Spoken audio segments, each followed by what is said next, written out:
Hi, Karina. So, if I kill someone for you, uh, Alec Benjamin. All right. So this is just a video to play along to, and I said I'd give you the tempo that I'm at and the tempo that you should be aiming for. Okay. So the tempo I'm going to do it at is 100 beats per minute with a note for every beat. Okay. So that's really really slow. Okay. But if you can do it at that speed, then you can do it at 105, 110, up and up and up.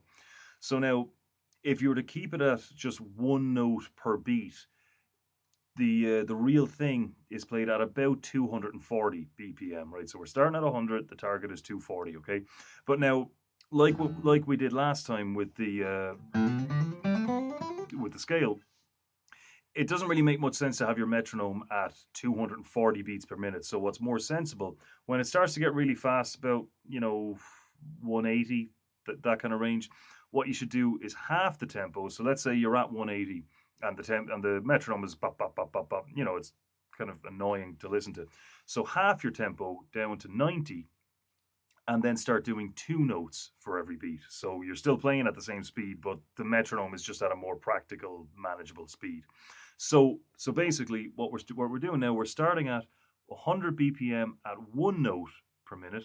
So the target is 120 beats per minute, but with two notes per beat. Okay, so which is the same as 240 beats per minute with one note per every beat. So got the headphones on, metronome on.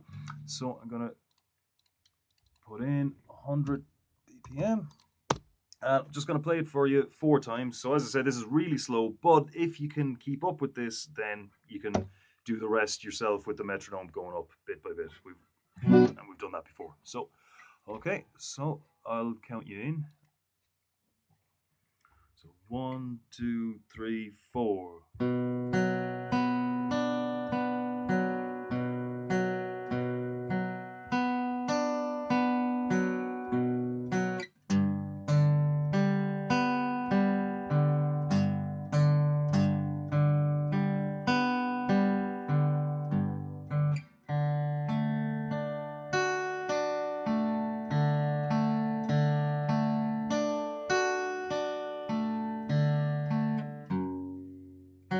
All right.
Okay, so that's it. Four times 100 BPM, one note per beat. Okay, so as I said, your target is 120 BPM, but with two notes per beat, or 240 BPM with one note per beat. Okay, so so One little thing though that I didn't mention is oh, by the way, I don't think I actually wrote down the chords now that I think of it. So just in case you don't remember, B minor, G, D, F sharp major. Okay. Now, one little thing that you can do, a shortcut, I don't recommend it because it's better to get the practice in for the bar chords, really kind of strengthen up those hands, all of that stuff. But if you, so one of the things you can do to make this chord, the G, a bit easier, you'll get exactly the same notes by just holding this note here on the same fret, but then you can just use the open D, B, or sorry, D, G, and B strings. So instead of this, and so on, all you actually need to do is this. So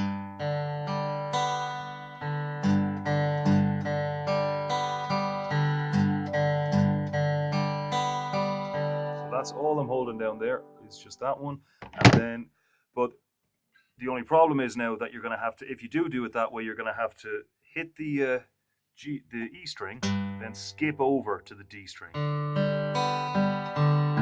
So then, you might out of habit come back and then hit your A string, right? But as I said, I wouldn't bother with that. I'd keep going with this way. You'll get more out of it. You'll burn out, particularly this muscle here. You'll feel a good burn there, and that's what you're looking for. It's not pleasant, but, you know, that's what it's about. So, all right, keep it up. I'll see you next time.